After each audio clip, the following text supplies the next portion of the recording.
Chapter 8. Revive.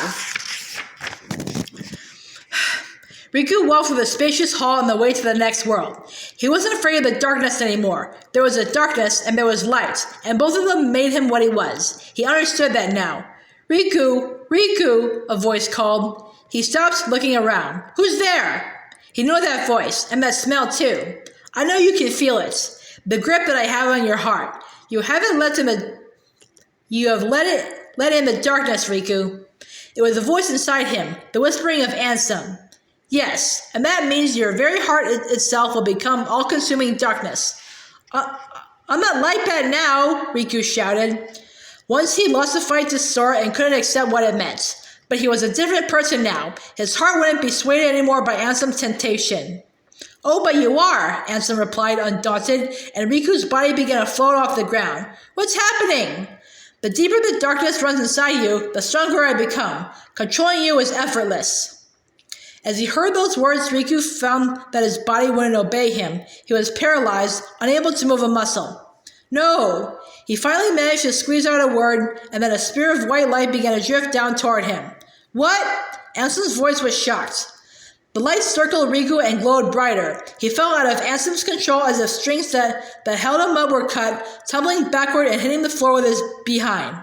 Must you interfere again? Ansem raged, but the stench of his darkness grew fainter, and Riku could move freely again. Whew, sure glad I made it in this time. That ought to keep Ansem busy for a while. The ball of bright light settled in front of Riku and took shape. It was King Mickey. Sorry I couldn't get here soon, Riku. The king was looking down at Riku with a smile, where he still sat sprawling on the floor, and he could hardly believe it. Your Majesty, it's really you? Uh-huh. Riku eventually got to his feet and uncertainly leaned over to poke at the king's belly. Whoa! King Mickey yelped. But Riku kept poking him. The fact that the king was really here made him happier than he knew how to say. He grabbed the king in a hug. What a big idea! That tickles! King Mickey laughed, wriggling. Riku laughed too. You're not an illusion this time. I'm so glad you made it here. Finally, he let the king down and weakly sank on the floor again himself. I promised you that I'd find a way, didn't I? Said the king, looking straight at him. Yeah, sorry. I'm okay. I guess I'm just relieved. I've been alone for so long that actually not being alone feels, well, it's nice. The king felt warm. He was really here. It was so long since Riku had been around anyone else for real. It made his heart pound. Slowly he got up again, laughing at himself a bit. But how did you make it here? He asked. I thought it was too far. I found a card to help me. The king took it out to show him. I needed a way out of the realm of darkness, and then all of a sudden, this card appeared right in front of me. When I picked it up, I could see your heart beyond the darkness. That's what let me find you. This card? Riku took the card and looked at it closely, at the picture of a big clock tower and a train. It was a place he'd never seen before. I guess the card thought its place was to be with you, the king added. Maybe you're right, Riku said quietly, turning to him. Okay, Riku, let's go. With that, the king looked a little more stern and determined. Right. Riku climbed the stairs and held the card up to the door. The twilight lingering in the sky cast a beautiful glow on streets lined with brick buildings. A deeply peaceful atmosphere pervaded everything, unlike any town Riku had ever seen. What is this place? I've never been here before. He turned back to look at the king. Have you ever seen it, Your Majesty? But the king wasn't there. He was nowhere to be seen. Huh? Your Majesty? That little king is gone. A voice rang out in the quiet streets. Riku whirled to see Ansem there and automatically fell into a fighting stance with Soul Eater. You must fight all alone. Against my dark powers, Ansem called. But Riku only let his stance relax. What's this? Are you giving up? Finally ready to surrender to your fate? Riku shook his head. You're not the true Ansem. I can smell it. Ansem narrowed his eyes. The Ansem in my heart smells darker, nastier, but your sense just isn't bad. Riku took a deep breath, staring hard at whatever stood before him wearing Ansem's shape. It wasn't the scent of darkness, it was something else. Something with more kindness, something that smelled right, and he knew it from somewhere. I finally understand, said Riku. You're the one who guided me when it began. You came to me pretending to be Ansem, and you gave me the card to make me face the darkness.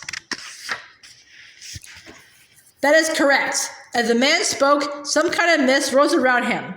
Then it slowly dispersed to reveal someone else.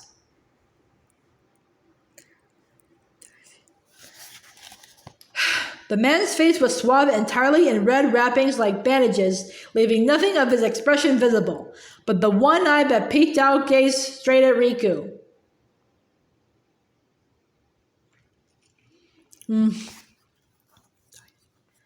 Daisy, or so I am known. I have been watching you all along. The man's voice was deep and even. Really, said Riku, who are you, and what do you want from me? Daisy folded his arms. For you to choose. Choose?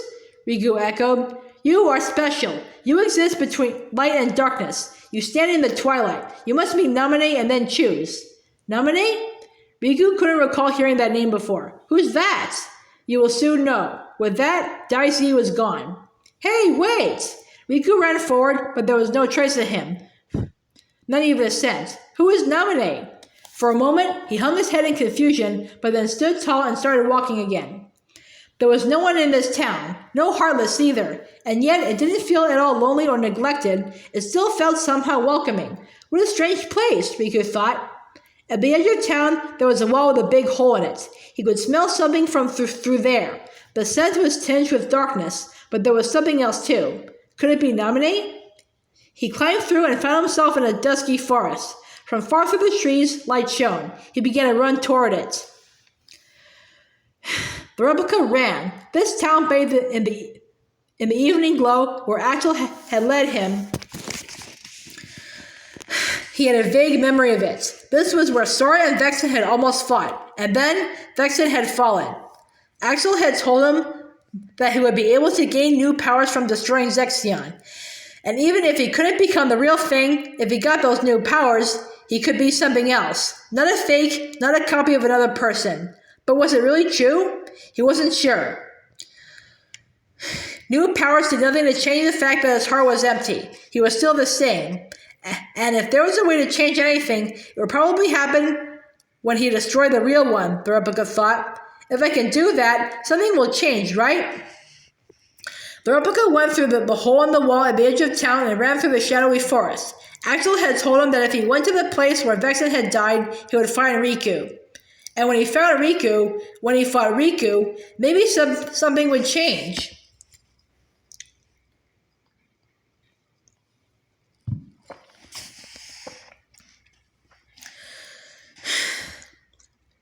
The sunset shone red on the tall gate. Beyond there, Riku could see a white mansion. Maybe Nominate's in there, he murmured. From behind them, someone spoke. Hold it. Riku turned, and staring back at him was a copy of himself. The replica, out of breath as if he'd come running. You've changed. Your own darkness doesn't frighten you anymore. The replica raised his sword. How can you tell? Said Riku, not bothering to raise Soul Eater in return. Because I'm you. The replica edged closer. No, I'm me, Riku shot back. The replica paused, smiling a little. I'm me, he says. Must be nice being real. A fake like me could never get away with saying that. Then he jumped and slashed at Riku, who barely managed to block. The replica was strong, much stronger than when Riku had fought him before. Not bad for a fake. Riku flung him back, while the replica spun in the air to regain its balance and landed in a crouch. That's right, I am a fake, just a phony. The replica shouted, standing tall. The way I look, the way I feel, everything I remember, and even this newfound power. With those words, a dark aura rose from him. It was an evil and a scent Riku knew, the man he had just been fighting on Destiny Island. I took his power, Zexion's power, it's mine now, but still... Replica leaned up again, swinging his sword, and Riku felt the ringing impact through Soul Eater. Riku stared into a face that looked exactly like his own, and yet it was different somehow. I thought finding some new strength would let me become someone else, someone who isn't a copy of you, but nothing changes. I'm still empty, the replica cried, pushing Riku back hard. Riku crashed into the gate and fell.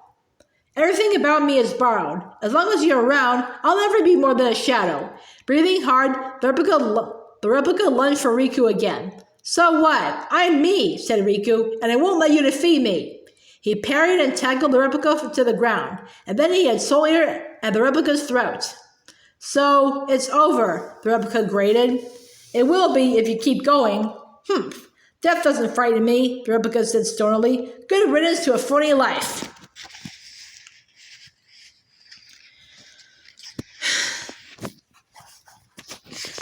He wasn't afraid of being destroyed. He was afraid of forgetting and of being forgotten.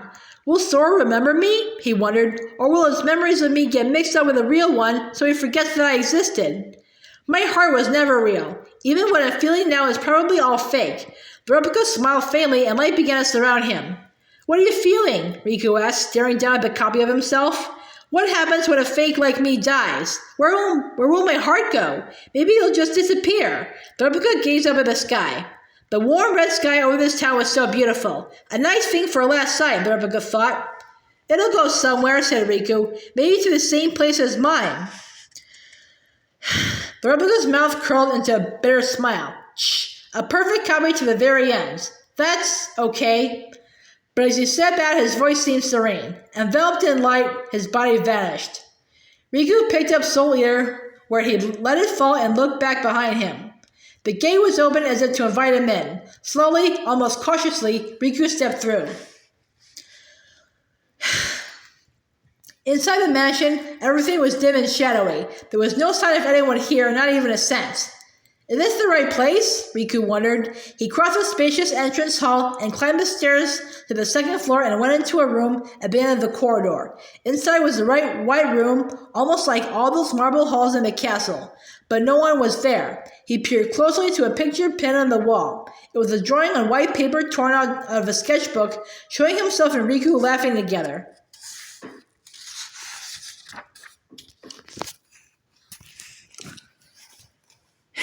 Who drew this? Riku murmured, reaching up to touch it, and the moment his fingers brushed the paper, it began to shine. Huh? The light surrounded him, and when he came to, he was standing in another bright white room. There, quietly gazing at him, was a girl with pale blonde hair. Are you Naminé? Yes. She gave him a tiny smile. He knew that voice, that sense. This was the voice that had spoken to him when the darkness nearly swallowed him up on Destiny Island. And the same sense. It was her. Riku was sure of it. Naminé. I see, he said softly. That was you. Huh? For a moment, she looked confused. Never mind, it's okay. Naminé tilted her head at him ever so slightly. Then she said, Please, come this way. He followed. Past her, he could see some kind of device taller than him and shaped like a flower bud, and Sora was inside of it. Sora! Riku ran to it without another thought. What have you done with Sora? Nothing. He's only asleep to get his memory back. What's that mean? Please tell me. Naminé nodded and calmly began to explain everything that had happened to Sora in the castle.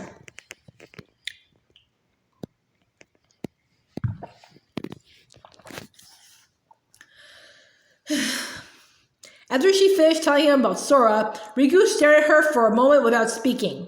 Sora had lost his memory here in Castle Oblivion, and he gained new memories. But he had chosen the castle's new memories aside and returned to how he was before he stepped into the castle. That was all that Naminé had to tell him.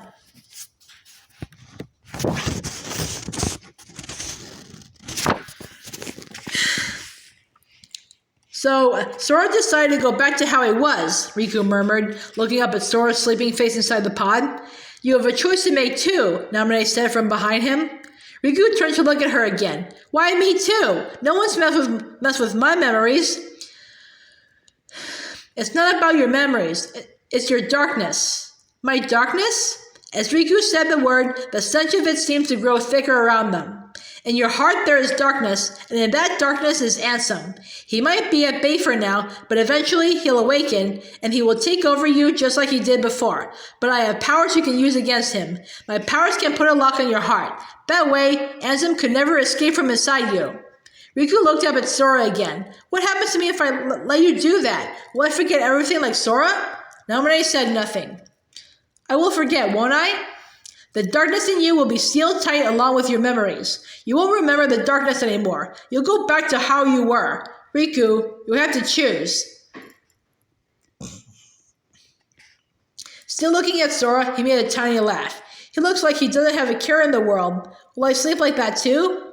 Yeah. Sora's sleeping face was so peaceful.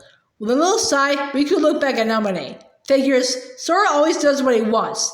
Whatever we were doing together, he'd find a way to slack off. Even when we were trying to leave the islands, I was the one doing all the work making the raft. Riku closed his eyes, thinking of those far-off days on Destiny Island. Riku's getting annoyed. When Kairi had said that, he turned to see Sora's clueless face, but just remembering that made him laugh.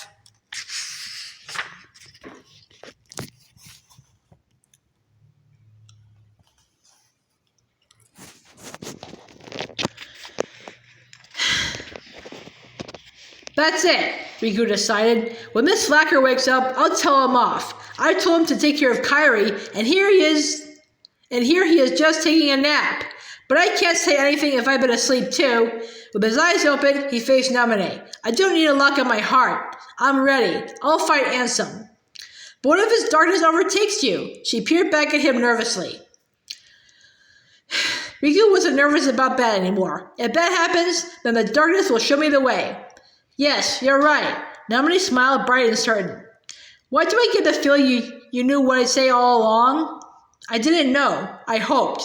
I wanted you to face the darkness because you're the one who can. Namine claps her hands together. Riku shrugged. So that's the reason. That's why you came to my rescue inside of all that light in the form of Kairi.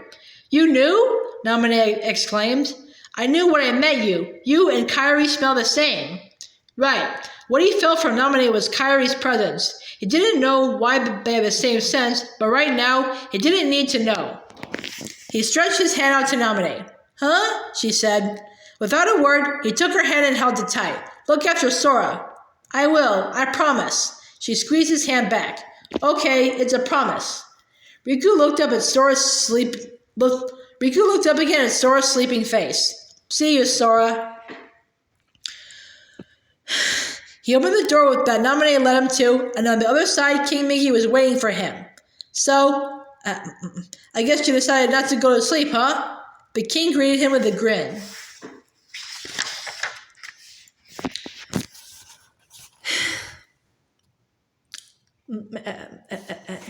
How'd you know about that? Riku asked. I heard it from Daisy. The king turned to look at Daisy, who was standing there beside him, arms folded. You know him? Said Riku. Well, I'm not quite sure. King Mickey cocked his head. Got a feeling that I met him somewhere. Riku stepped closer to Daisy. Hey, just who are you? I could be nobody or anybody, Daisy said in his deep bass voice. The choice is yours whether to trust me or not. You sure do like pushing choices on other people, Riku remarked. Daisy went on as if he hadn't heard. You have pushed away slumber, making the choice to face Ansem. Do you think that was stupid of me? Daisy's slight smile was just barely visible between the wrappings over his face. You have chosen your own path. My only part is to watch over you. That doesn't tell me much, said Riku, almost offended. Are you supporting me or turning your back on me?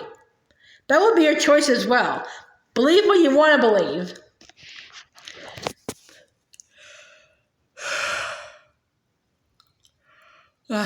Riku stared hard at Daisy. Believe. That was something he hadn't been able to do just until Namine spoke to him in the form of Kairi, until he found King Mickey. Just believe. The light will never give up on you. You'll always find it, even in the deepest darkness. That was what the king had told him, but he hadn't been able to believe. Maybe that was the one thing that Sora was able to do when he couldn't, Riku thought. But now he was all right. He could really believe in the king, in his own strength, his heart, in the light, and in the darkness. This is a card that will draw out the darkness in your heart, said Daisy and tossed Riku a single card. Finish your business with Ansem.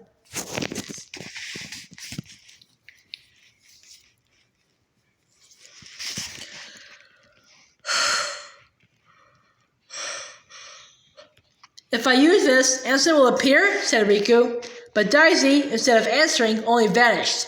Hey, come on! Riku ran toward where he'd been standing.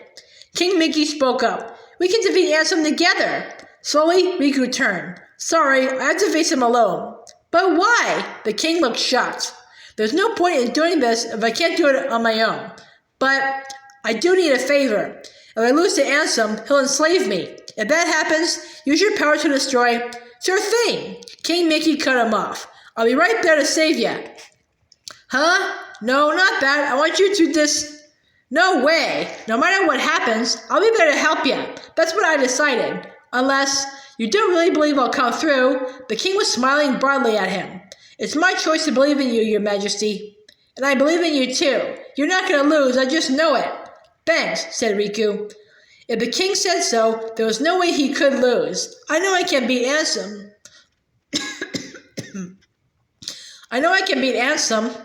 Riku nodded firmly and turned to the door to hold up the card.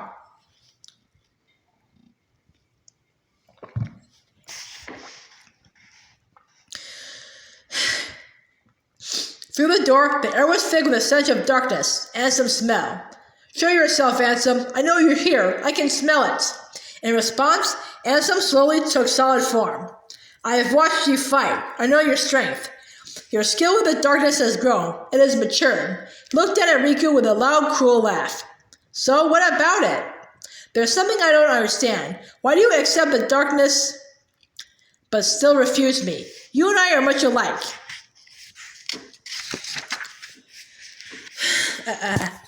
We both follow to where the darkness leads. Indeed, we are the same. So why? Does some part of your heart still fear the dark?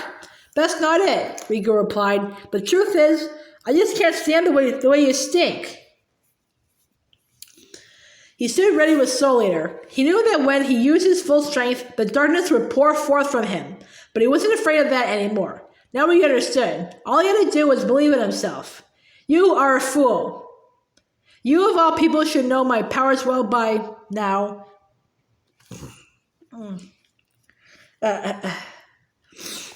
As Ansem spoke, an enormous shadow rose behind him.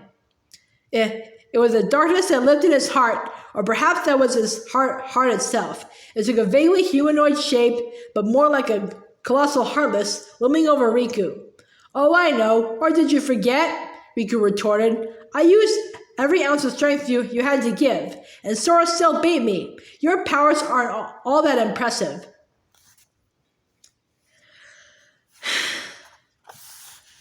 Riku launched himself at Ansem. Very well. In that case, you will sink into the abyss of my darkness. And Ansem cried as if he'd been lying in wait. From behind him, the shadow struck down at Riku with its fist. Nyeh. Riku raised Soul Eater and blocked the blow, but a terrible force nearly crushed him all the same. But he would be all right. He trusted the king and himself. Take this! Riku pushed away the shadow's fist and leaped for Ansem's head, but the shadow swept him aside, protecting its master. I have nothing to fear from your power, Ansem crowed. You think so? Riku smirked and let the darkness free from within him. I know how to use the darkness, but you only let it use you. He ran in to attack again. The shadow slid around to block Riku's way, swinging its fist.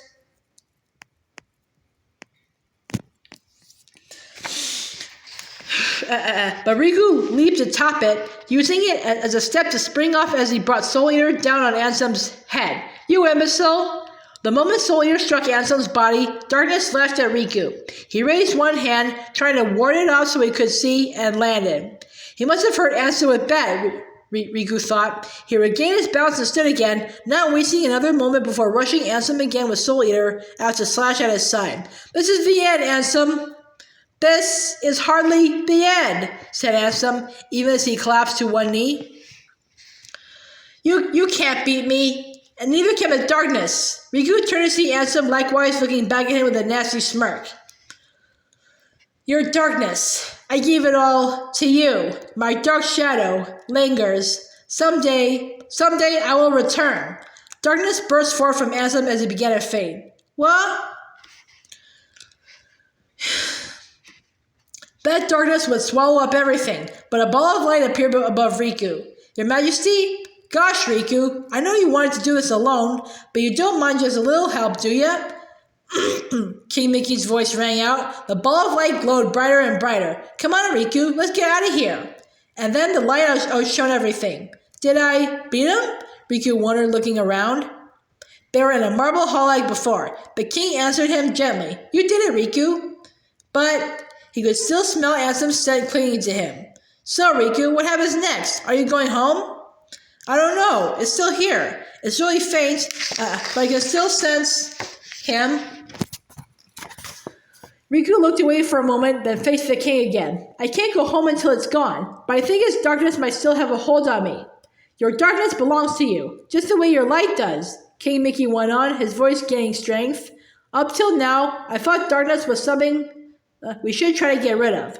But while I spent time with you, I changed my mind. The road you chose, it's like darkness and light back to back. And for you, I think they might come together in a way nobody's seen before. I'm wondering where that road leads. I like to see for myself. That is, I like to walk that road with you. Nobody had ever said anything like that to him before, that they wanted to travel with him on his path. Your Majesty, I don't know what to say. Aw, you don't have to call me that. We're pals. The king grinned at him. Still a little embarrassed, Riku rubbed the back of his neck but returned it. Okay, fair enough, Mickey. The king, or rather Mickey Mouse, nodded to him.